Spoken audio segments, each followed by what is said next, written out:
구원받은 성도의 삶은 교회 중심의 삶이어야 합니다. 왜 그러냐면 구약의 이스라엘 민족의 삶도 오늘날로 말하면 성전 중심, 더 정확하게 말하면 이스라엘은 유대 광야에서의 삶은요 12지파가 성막을 중심으로 해서 살아가는 삶의 배경이었습니다. 그래서 오늘 구원받은 그리스도인의 삶은 어떤 삶이어야 되느냐, 이스라엘 백성들이 성막을 중심으로 살았던 것처럼 교회 중심의 삶을 살아야 됩니다. 왜 굳이 이스라엘과 우리가 같은 민족이 아닌데 그렇게 해야 되느냐? 같은 신앙이기 때문에 그렇습니다. 이스라엘 신앙은 유일신 신앙이죠. 저와 여러분의 신앙도 유일신 신앙입니다. 그들은 유일신이신 하나님, 그 성막에는 하나님이 항상 계시기 때문에 그 성막을 중심으로 하나님을 중심으로서 삶을 영위했던 것이죠. 오늘날도 교회도 마찬가지입니다. 교회는 하나님이 임재하시는 곳입니다. 요즘 너무 사람들이 교회를 왜 이 교회를 그런 이스라엘 백성들이 생각하는 성막 중심의 삶으로 우리가 여기지 못하느냐 하면 교회가 너무 지나치게 건물 위주로 가니까 그런 거예요. 실제로 우리 한국 뭐 다른 나라도 볼 것도 없이 우리나라 한국 교회만 들여다봐도요, 우리가 일명 이야기하는 대형교회라고 말하잖아요. 대형교회란 말도 사실은 그렇게 성경적인 표현은 아닙니다. 대형교회, 중형교회를 나눈 것은 수를 가지고 이야기하는 것이죠. 그게 이제 성경적이지 못한 배경인 것이죠. 그래서 교회는 그 교회 규모가 작든 크든 하나님은 거기에 대해서 그래 너희는 참 훌륭한 교회다. 너희는 어디가 교회가 그렇게 그게 교회냐? 하나님은 그렇게 하시지 않는다는 것입니다. 근데 오늘 우리는 워낙 우리 스스로가 이 교회라는 대한 개념이 성경적이지도 못하다 보니까 자꾸 우리는 교회를 어떻게 분류를 하냐면 교회 규모가 어느 정도 되느냐. 오랜만에 사람들이 저를 만나면 꼭 첫 번째 묻는 인사가 뭔지 아세요? 목사님 교회는 몇 명 모입니까? 이거예요. 그러니까 사람들은 벌써 우리의 이 생각 속에 의식 속에 뭐가 있냐면 교회를 사람이 몇 명이 모였느냐에 따라서 그 교회가 좋은 교회냐 안 좋은 교회냐를 이렇게 분류를 해버리는 거예요. 사실은 그게 성경적이지 못한, 올바르지 못한 생각이죠. 그래서 우리는 이 교회는요, 우리가 섬기는 우리가 예배드리고 하는 이 교회는요, 하나님이 임재하시는 곳입니다. 할렐루야. 오래전에 우리나라에도 6.25 그 시대 6.25 사변이 일어나던 그 시절에는요, 모든 교회들이 지금의 교회가 아니라 그 시절에 목회를 했던 목사님들을 이렇게 간증을 들어보면 판잣집이었다는 거예요. 천막으로 교회를 이렇게 천막촌인 교회였다는 것이죠. 그리고 사각궤장을 놓고 강단, 말씀을 전하는 강단이라고 이렇게 사각궤장 몇 개 쌓아놓고 마이크도 없이 그 천막교회 안에 무슨 에어컨이 있고 히터가 있겠습니까? 그 추운 겨울에 난로도 없이 그 벌벌 떨면서 거기에서 예배드리고 있었다는 거예요. 그러면 거기가 예배드리는 그 천막교회이지만 그 뭡니까? 교회는 하나님이 임재하는 곳이거든요. 하나님이 임재한다는 것은 오늘 이 시대에도 동일합니다. 하나님이 교회에 임재하기 때문에 우리는 하나님 중심의 삶을 살아가기 위해서는 교회 중심의 신앙생활을 우리가 추구하는 것입니다. 할렐루야. 그래서 먼저 이 교회에 대한 교회 중심의 삶을 살아가기 위해서는 먼저는 우리가 교회에 대한 성경적인 이해가 꼭 필요합니다. 그래서 교회는 어떤 것이냐면 예수님께서 세우신 곳입니다. 할렐루야. 네. 사람들이요, 교회를 사람이 세웠다고 생각하기 때문에 교회를 자기 것으로 착각하는 거예요. 그리고 자기 마음대로 하려고 그러고. 교회는 사람이 주인이 아니라 예수님이 교회의 주인이십니다. 할렐루야. 예수님이 교회의 주인이에요. 그런데 오늘날 우리 한국 교회만 들여다보면요, 이것이 정말 교회가 예수님이 주인인지 사람이 주인인지 갈피를 못 잡아요. 서로 막 싸우는 것이죠. 성도들 간에도 서로 싸우고, 교회 다툼이 일어나고 서로 교회 안에서 분쟁이 일어나는 이유는 뭐냐면 교회의 주인이 예수님이 아니기 때문에 그런 것입니다. 예수님이 주인이 아니기 때문에 주인 행세하는 사람들끼리 서로 싸우는 거예요. 그래가지고 싸우다가 안 되면 어쩌니까 서로 갈라지는 것이죠. 그래서 그 교회에서 가까운 한 멀리도 아니에요. 가까운 곳에 교회를 또 세우죠. 그 교회에서 나오는 무리들이 나와서 교회를 또 세워요. 그러니까 주님이 여기 계신다고 그러고. 그런 걸 보면 과연 그곳에 하나님이 임재하실까? 우리 한번 깊게 생각을 해야 한다는 것입니다. 그래서 또 어떤 분은 그것을 서로 분쟁이 났지만 교회가 이렇게 나뉘어졌으니까 그래도 하나님 역사하는 거 아니냐. 글쎄요. 저는 거기에 대해서는 물음표를 좀 던지고 싶습니다. 정말 예수님이 교회의 주인이라는 것을 믿는다면요, 그렇게 서로 다투고 분쟁하고 교회 재산을 가지고 소송을 걸고 그런 짓을 할 수가 없죠. 왜냐하면 교회의 주인이 예수님, 하나님이 임재하는 곳인데, 이게 하나님이 임재한다고 믿지 않고 또 교회의 주인이 예수님이라는 사실을 믿지 않기 때문에 사람들끼리 성도들 간에 서로 다투고 분쟁하고 세상 법정에 가서야 서로 싸우는 것이죠.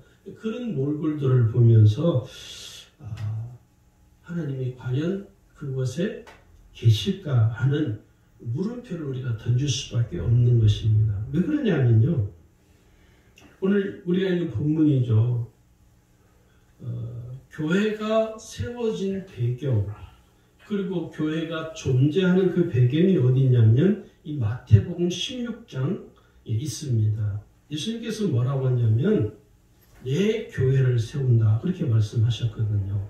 마태복음 16장 18절에 보면 내 교회를 세우리니 이렇게 말씀하죠.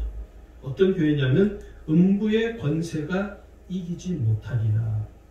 세상이 교회를 이길 수 없다는 것이죠. 세상의 악한 사단이 교회를 이길 수 없다는 것입니다. 그러면서 19절에 가면 교회에 뭐를 주냐면 천국 열쇠를 주님이 주시겠다고 약속을 하신 것이죠. 그래서 철저하게 우리는 교회 중심의 삶을 사는 이유는 예수님이 세우셨기 때문에 그렇습니다. 그래서 교회 중심으로 산다는 말은 하나님 중심으로 산다는 것이고, 곧 그 말은 내가 예수님 중심으로 살아가는 것을 의미하기도 합니다. 두 번째, 교회란 신앙 고백으로 세워진 것입니다. 교회는 예수님을 구주로 믿고 영접하여 하나님의 자녀가 된 새롭게 거듭난 사람들이 모인 무리입니다. 무리. 건물이 교회가 아니라요. 우리는 교회라고 생각할 때 우리는 건물을 자꾸 생각하는 거예요. 요즘 이제 저도 처음에는 제가 처음에 신학교를 졸업하고 목회를 이렇게 나오기 전에 저도 그런 생각을 한 적이 있어요. 기존의 교회 건물을 세우지 말고 어떤 학교 강당을 빌려서 그곳에서 주일 예배 드리고 하면 어떨까? 그렇게 예배를 드리는 교회들이 한국 교회 안에 한 몇 군데가 있죠.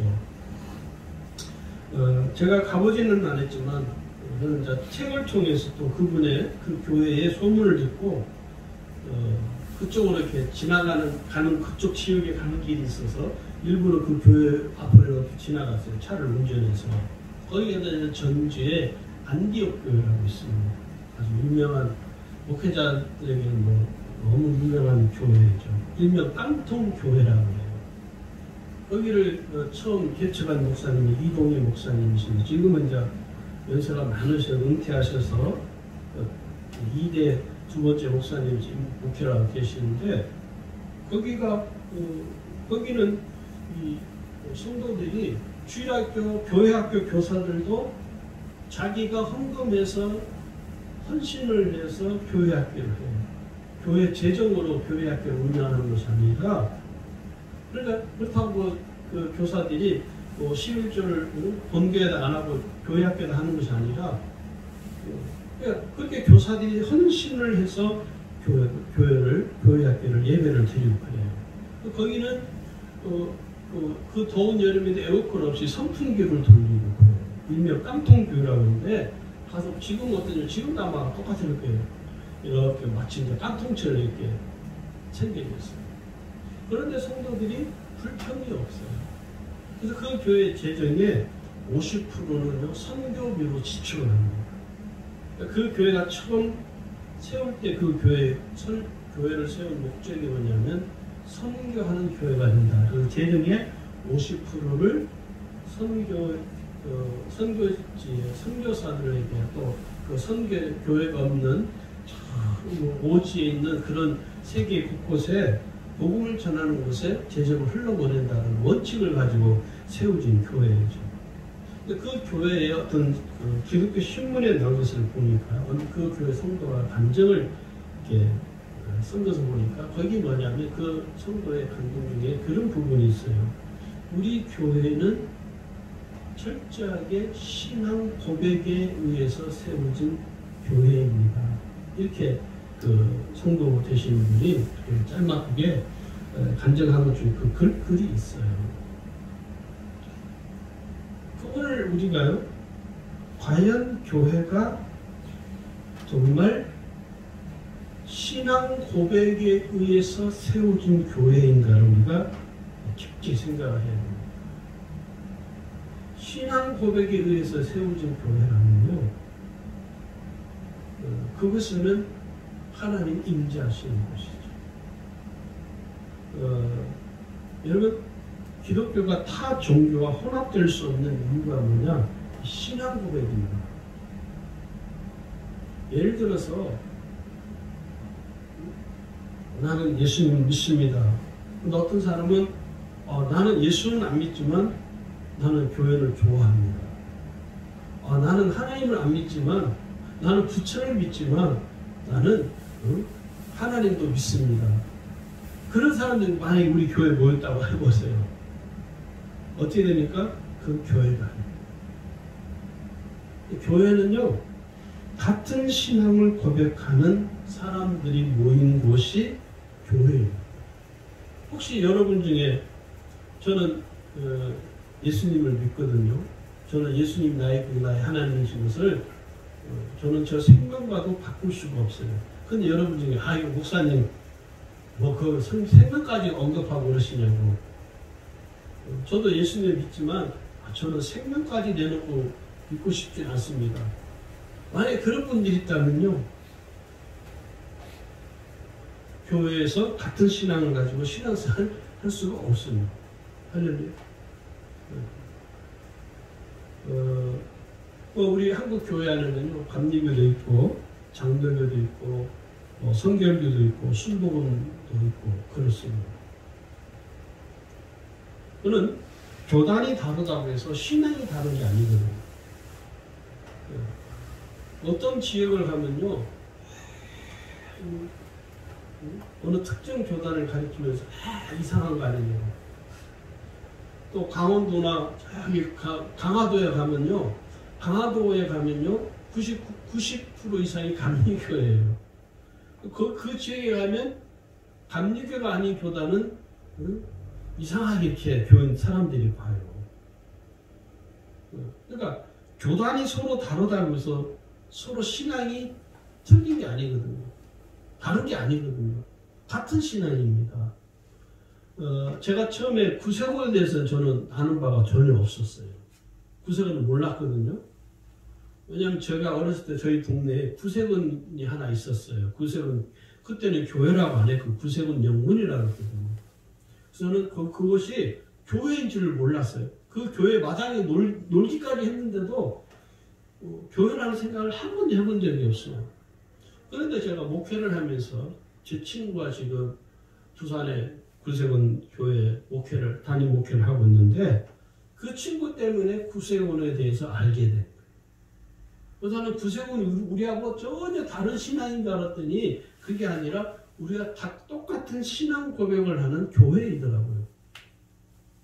그러니까 교단이 다르다고 해서 신앙이 틀린 것이 아니라 신앙은 똑같은 신앙인데 이름만 단지 감리교고 구세군이고 성결교이고 장로교 이름만 서로 다를 뿐입니다. 그래서 교회는 타 종교와는 절대 섞여질 수가 없습니다. 세상 사람들이 우리 기독교인들, 그리스도인들을 향하여 옹졸하다고 그러잖아요. 편협하다고 그러거든요.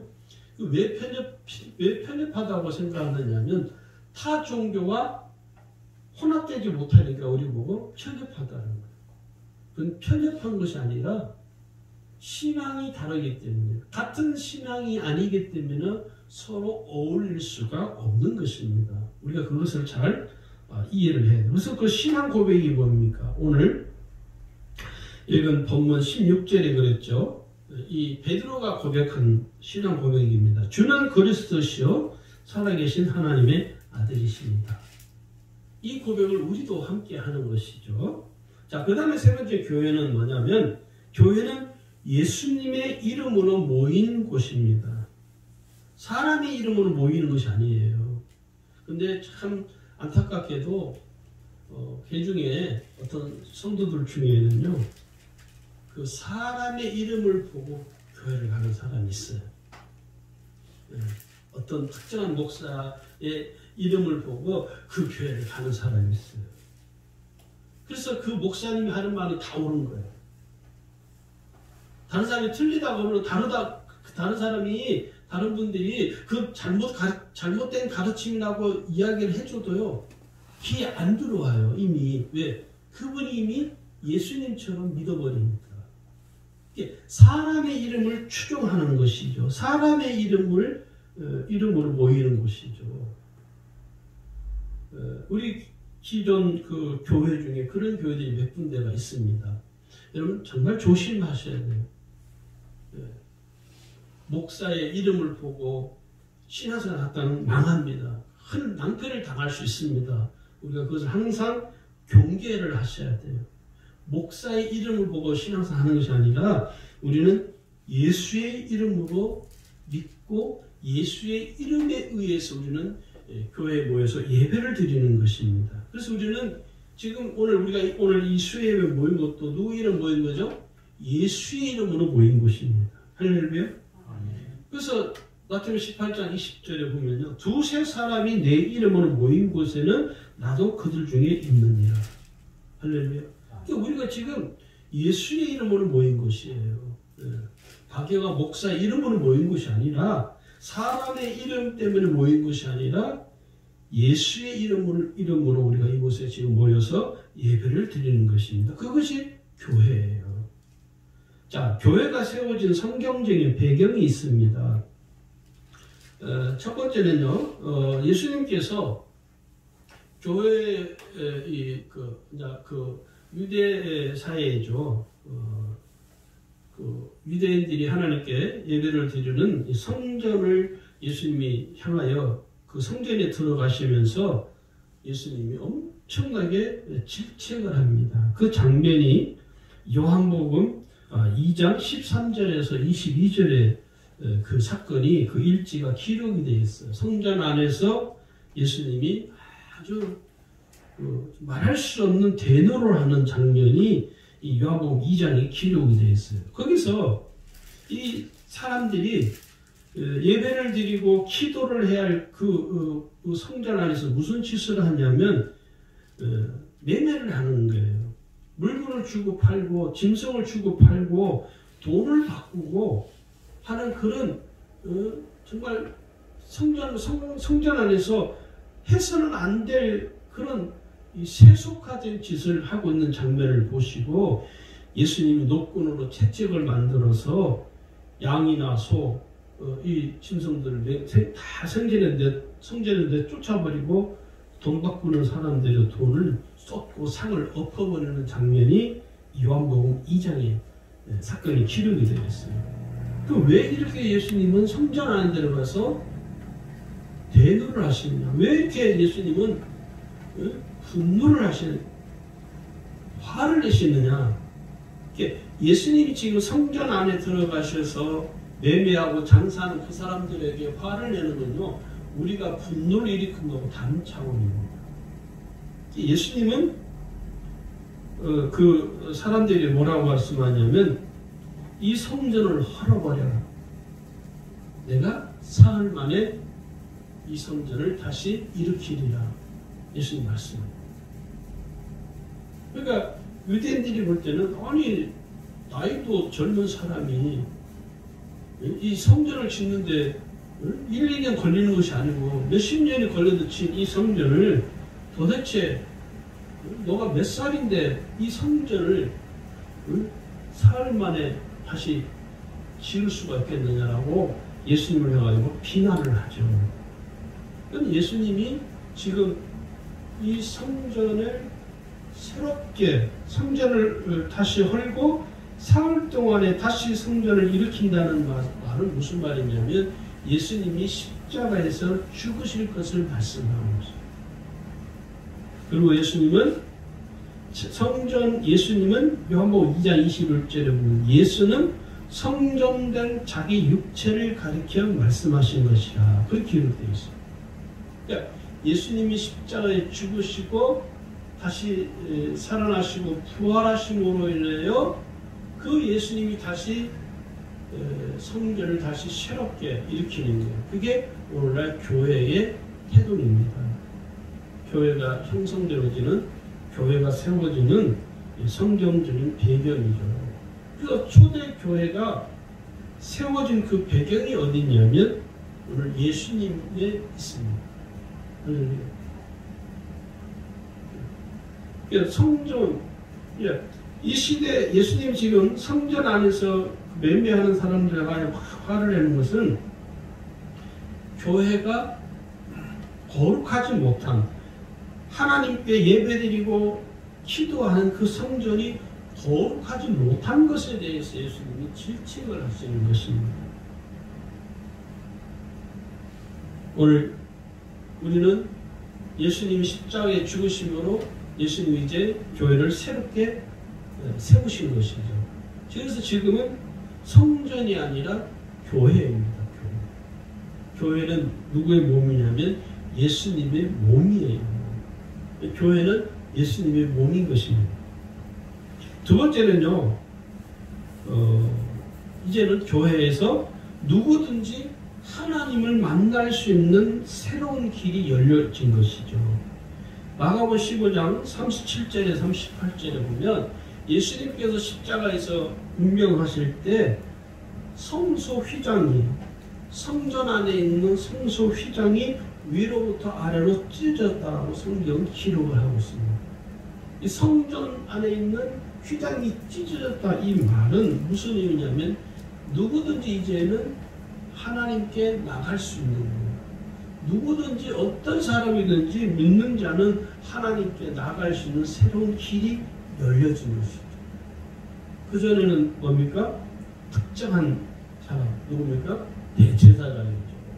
대제사장이 이스라엘 그 성막에서 이스라엘 백성을 대신해서 하나님께 나가 예배를, 제사를 진리하고, 지금은 예수님 십자가 피를 주우심으로 인하여 이제는 누구든지 1대1로 하나님을 만날 수 있는 새로운 길이 열려진 것이 바로 이 교회의 태동입니다. 그래서 지금 어떻습니까? 교회는 누구든지 올 수 있는 것입니다.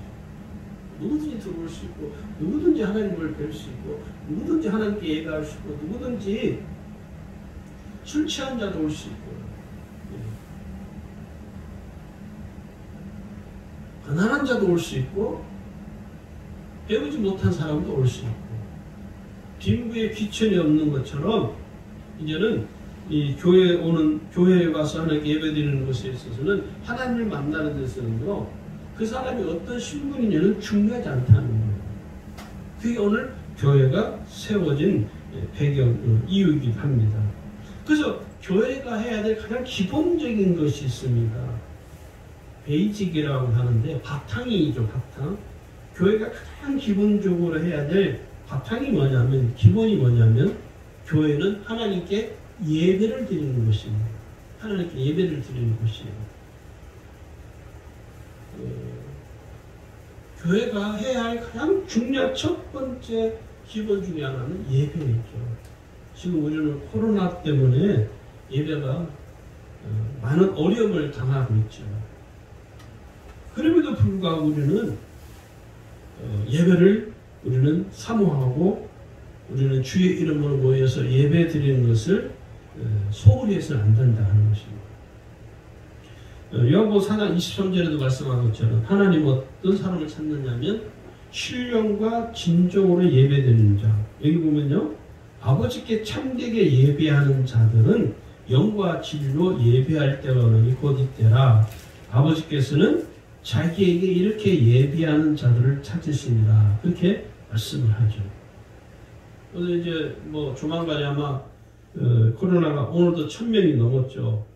이게 이제 계속 지속이 되는 아마 3단계로 격상되는 건 아마 뭐 수순인 것 같아요. 조만간에 뭐 이번 주 아니든 어떻게 되든 간에 3단계로 격상이 되면 모든 셧다운 시대죠. 교회도 자유롭게 예배 드릴 수 없는 교회만 그런 것이 아니라 뭐 마트고 백화점이고 모든 시설들이 다 폐쇄가 되기 때문에 3단계가 안 되면 좋겠지만은 만약에 그런다 할지라도 우리는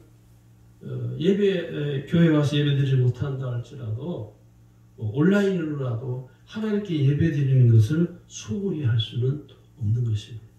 할렐루야. 네. 세상 사람들은 뭐 교회가 확진자가 나오고 하니까 막 교회를 욕하잖아요. 여러분 뭐 코로나 확진자 걸리는 것이 뭐 교회라고 무슨 뭐 안전하지 않잖아요. 사람이 모인 것이기 때문에. 그러니까 이게 어떻게 보면 교회가 유독 비난을 받을 이유는 없거든요, 사실. 뭐 교회만 되니까 요양원도 다 확진자가 생기고 어쨌든 간에 우리는 그렇다고 우리가 우리 그거 걸려도 좋아 이거는 아니지만은 하나님께 예배드리는 것에 대해서는 우리가 철저하게 우리가 잘 지킬 수 있도록 해야 된다 하는 것이죠. 두 번째 교회는 어떤 곳이냐면 말씀이 선포되어지는 곳입니다. 교회는요, 교회가 거룩한 것은 뭐냐면 하나님의 진리의 말씀이 선포되기 때문에 교회는 거룩한 거예요. 거룩한 교회는요, 하나님의 말씀이 선포되어지는 거예요. 사람의 말이 아니라 세상에 돌아가는 소리를 말하는 세상 소리를 전하는 것이 교회가 존재하는 이유가 아닙니다. 교회가 해야 할 가장 두 번째 이 바탕은 뭐냐면 하나님의 말씀이 선포되어지는 곳이죠.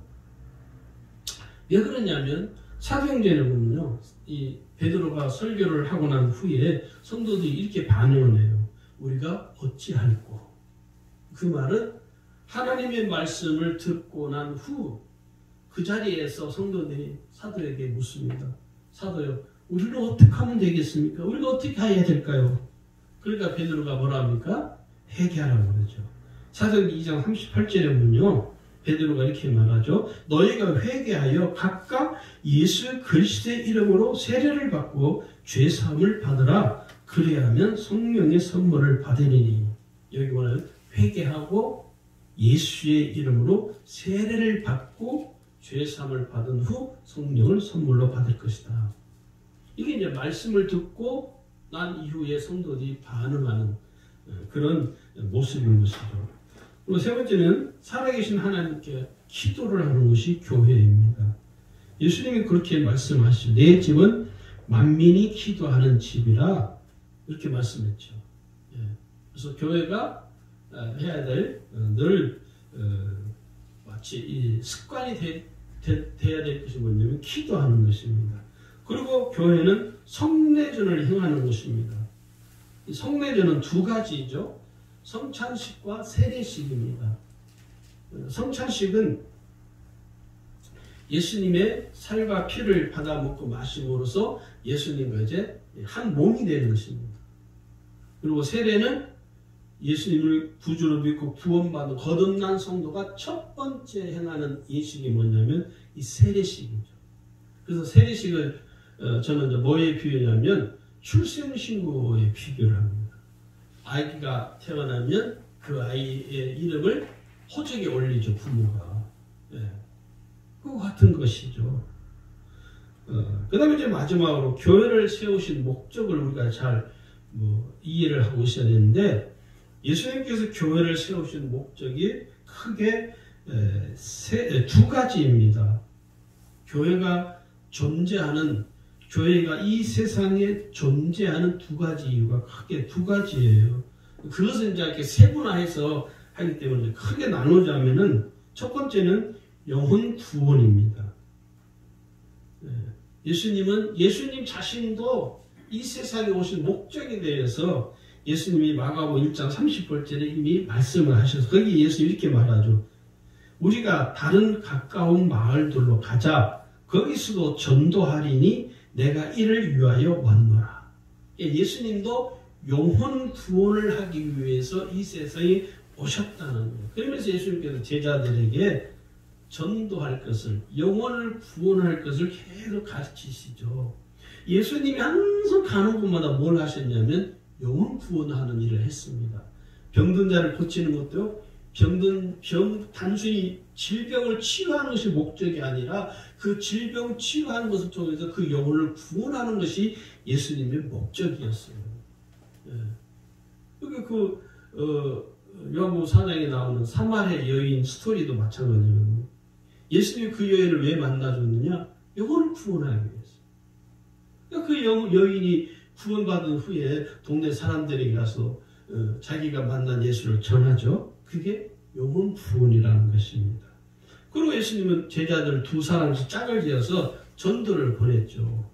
또 70인을 세워가지고 70인명이 원래 70인의 전도대라고 하는데 70명의 사람들을 보내서 전도하도록 예수님이 그렇게 말씀을 하셨죠. 그래서 오늘 구원받은 우리에게 주어진 가장 첫 번째 사명, 또 마지막 사명이면서 동시에 첫 번째 사명이 뭐냐면 영혼 구원입니다. 전도죠, 전도. 그래서 교회가 해야 될, 교회가 이 땅에 세워진 그 목적, 우리 주님의 교회가 이 세상에 세워진 목적이 뭐냐면 영혼 구원에 있습니다. 세상 사람들 우리가 교회들이 여러 가지 일을 하죠.